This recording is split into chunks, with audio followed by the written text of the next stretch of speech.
Hello guys, let's drink coffee and eat breakfast. I'll stay here in the sun. You wanna see the sun? There, sun is outside the window. There. The temperature outside is already very hot. That's why I stay here inside. But there is still sun coming here inside.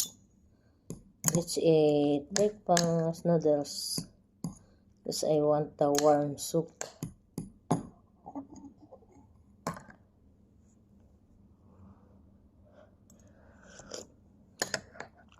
Happy Thursday everyone, almost weekend again.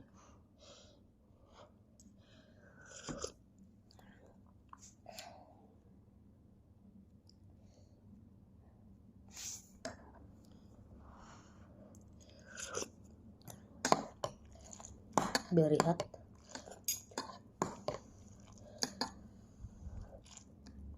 Too hot.